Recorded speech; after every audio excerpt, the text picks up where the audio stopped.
Policy हम कब कहेंगे? ओपोज्ड टू पब्लिक पॉलिसी हम कब कहेंगे? आइए देखें। आपने कैपेसिटी टू कॉन्ट्रैक्ट में कितने पॉइंट्स पढ़े थे, जरा बता दो मुझे। कैपेसिटी टू कॉन्ट्रैक्ट में कितने लोग कॉन्ट्रैक्ट नहीं कर पाते, जरा बता दीजिए। 3 पॉइंट थे। पहला, माइनर कॉन्ट्रैक्ट नहीं कर पाता। दूसरा, अनसाउंड माइंड वाले लोग नहीं कर पाते। और तीसरा, डिस्क्वालिफाइड बाय लॉ में हमने पहला पॉइंट क्या पढ़ा था? 5 पॉइंट थे, उसमें कौन कौन से?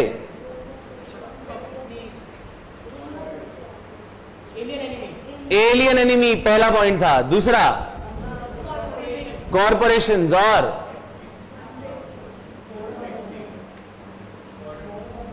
फॉरेन सॉवरेन्स एंड एम्बेसडर्स और कन्विक्ट्स और इंसॉल्वेंट्स।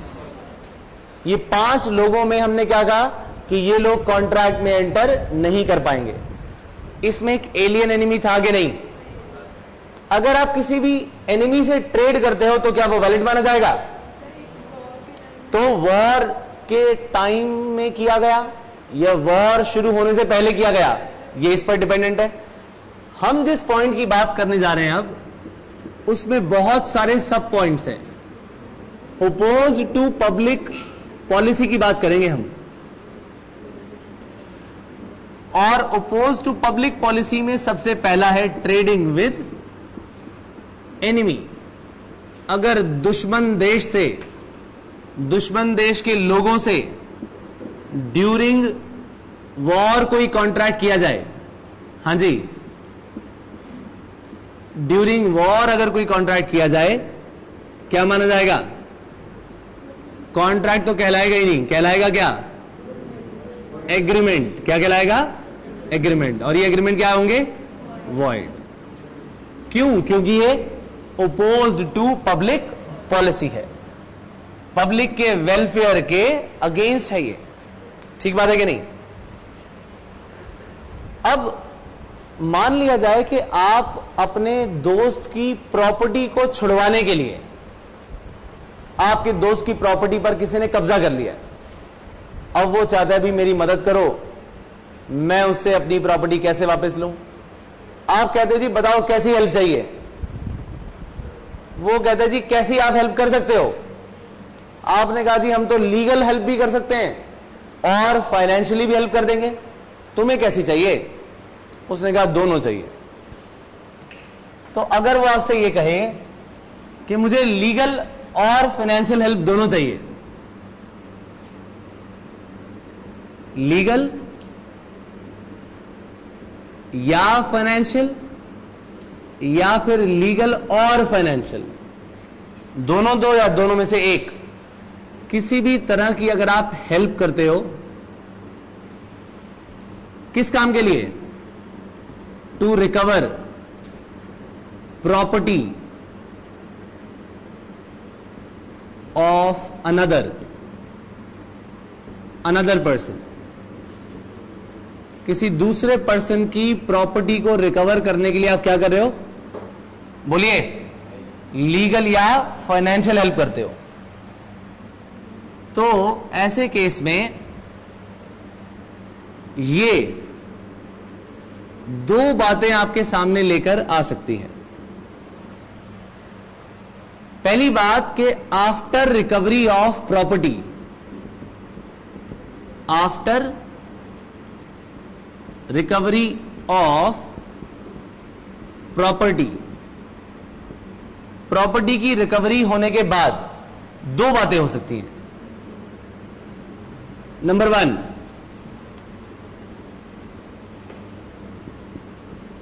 या तो person giving help demands some share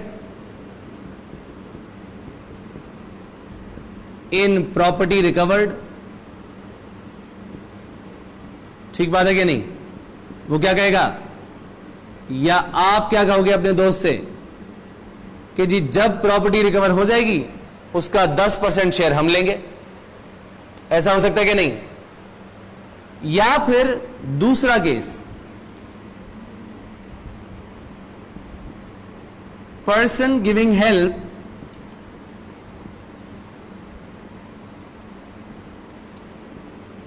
may not demand any share from किस में से? कौन सी प्रॉपर्टी में से?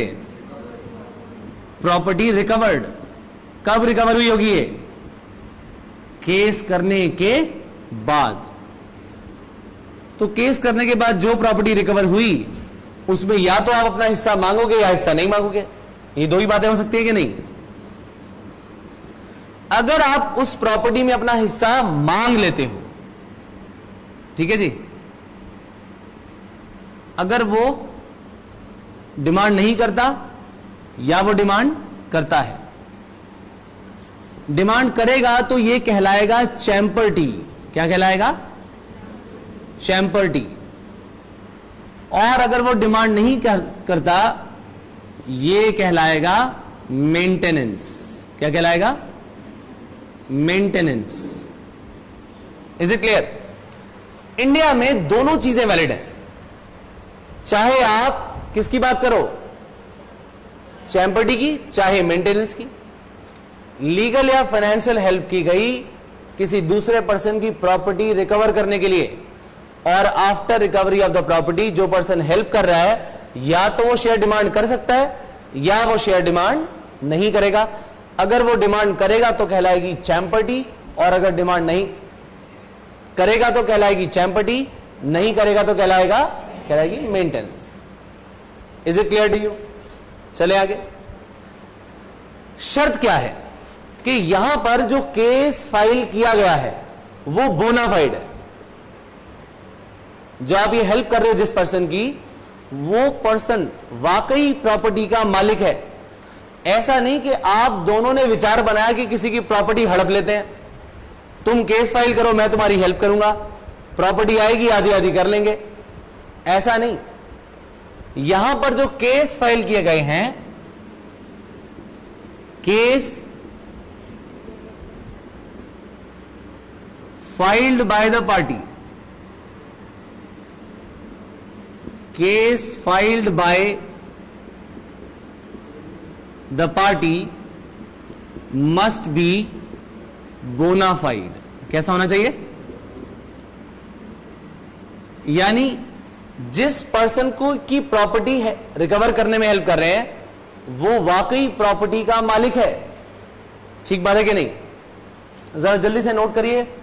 पॉइंट नंबर 2 हेडिंग डाल दीजिएगा, champerty and maintenance. Champerty and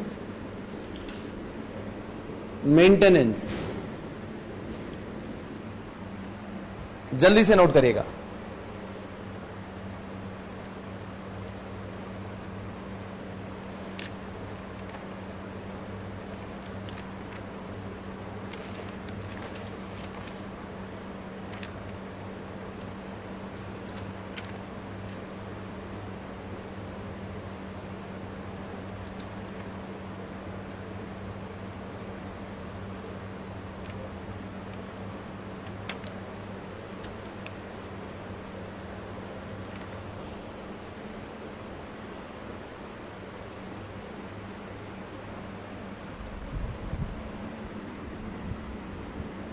bonafide का मीनिंग समझ गए ना आप? ये case filed by the party must be bona fide, यानी that party must have reasonable claim.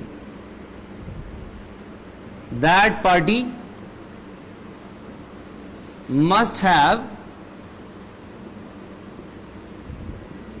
Reasonable claim.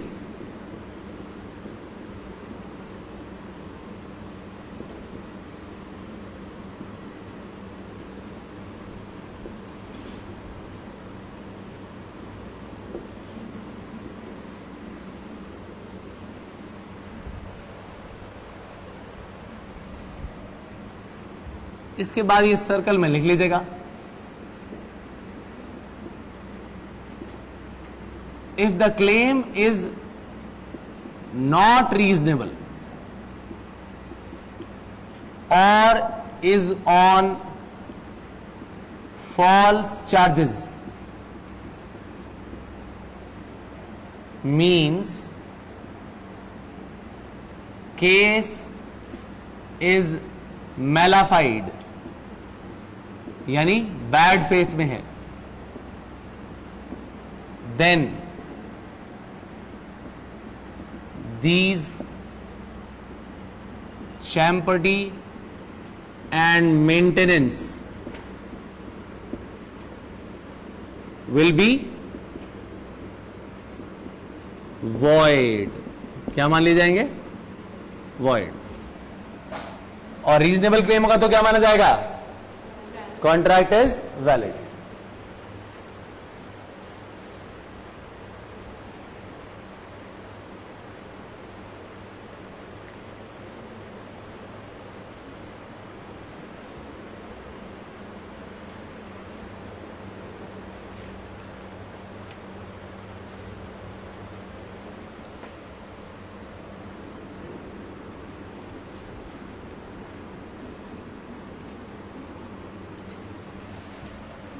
अगले जो 3 पॉइंट्स हैं, ये तीनों के तीनों पॉइंट्स कोर्ट की प्रोसीडिंग्स से रिलेटेड है. कोर्ट की प्रोसीडिंग्स इनसे रिलेटेड है.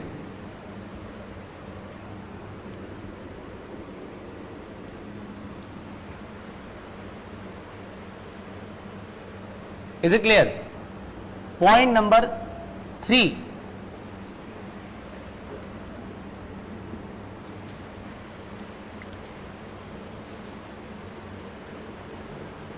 नोट किया सभी ने?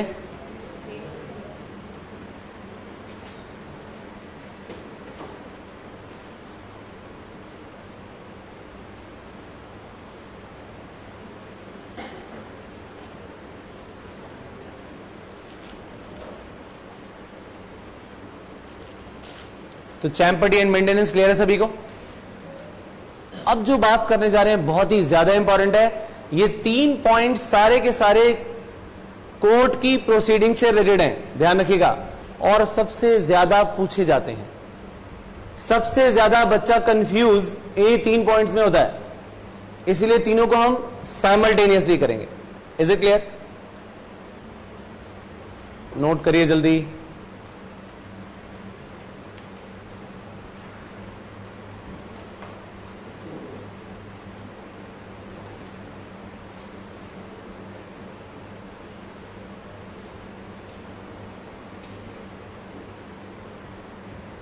जरा एक बार रिवाइज कर लो, जिसने लिख लिया है. टाइम वेस्ट क्यों करें?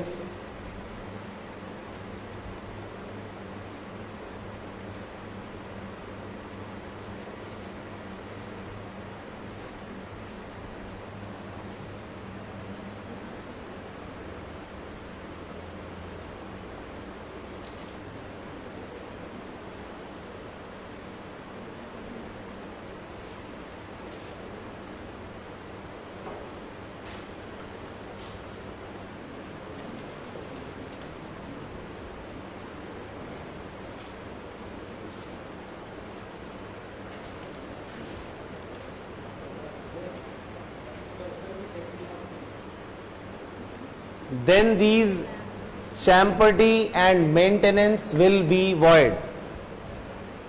Then these champerty and maintenance will be void.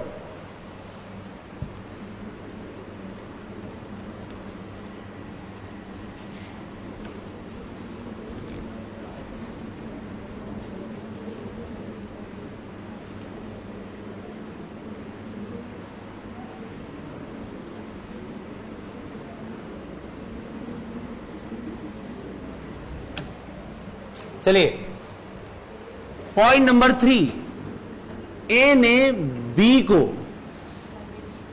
सी का मर्डर करते हुए देख लिया. ए ने बी को सी का मर्डर करते हुए देख लिया और ए ने बी से कहा, वैसे तो मैंने बहुत कुछ देखा है लेकिन अगर कुछ एग्रीमेंट हो जाए तो मैंने कुछ भी नहीं देखा। यानी मतलब साफ है, कहता है भाई 10 लाख रुपए तुम मुझे दे दो, मैं तुम्हारे क्राइम को सप्रेस कर दूंगा,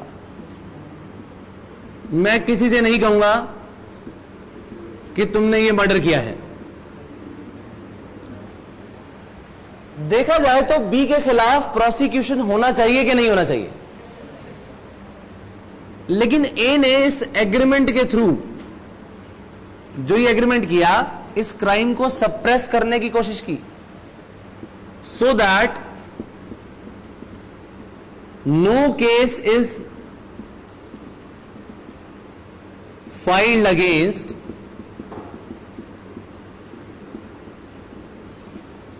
मिस्टर बी। ठीक बात है कि नहीं?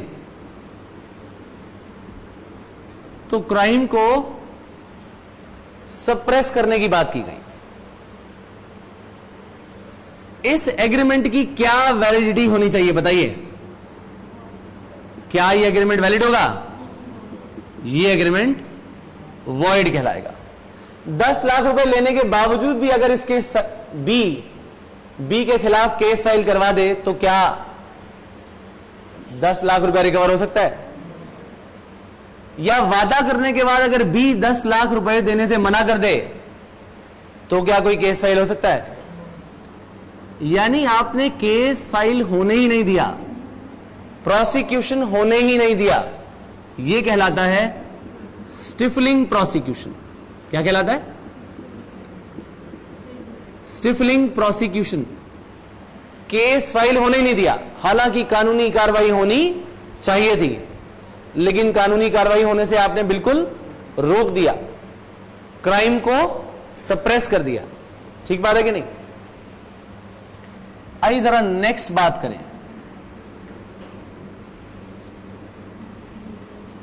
एक्स के अगेंस्ट एक जज फैसला सुनाने वाला है। एक्स का दोस्त वाई गया किसके पास? जज साहब के पास। जज साहब, आपके लिए मैं मिठाई का डिब्बा लाया हूं, और छोटी सी बात है कि आपके साथ हम एक एग्रीमेंट करते हैं कि आप एक्स के अगेंस्ट फैसला नहीं सुनाओगे, यानी not to give verdict against x for ₹10 lakh. ये एग्रीमेंट क्या वैलिड होना चाहिए या वॉइड? ये एग्रीमेंट कहलाएगा वॉइड। आप यहां पर कर क्या रहे हो? किसी एक पब्लिक ऑफिसर को, जज कौन है? पब्लिक ऑफिसर है कि नहीं? रिश्वत दे रहे हो उसे। पब्लिक ऑफिसर को कानूनी कार्रवाई करनी है या नहीं करनी? इस कानूनी कार्रवाई में आप कर क्या रहे हो? विघ्न डाल रहे हो। ठीक बात है कि नहीं? तो अगर लीगल प्रोसीडिंग्स में आप इंटरफेरेंस करो तो हम क्या बोलेंगे इसे? क्या है ये? वॉइड है। क्यों? क्योंकि ओपोज्ड टू पब्लिक पॉलिसी है। क्या कहलाता है ये? इंटरफियरेंस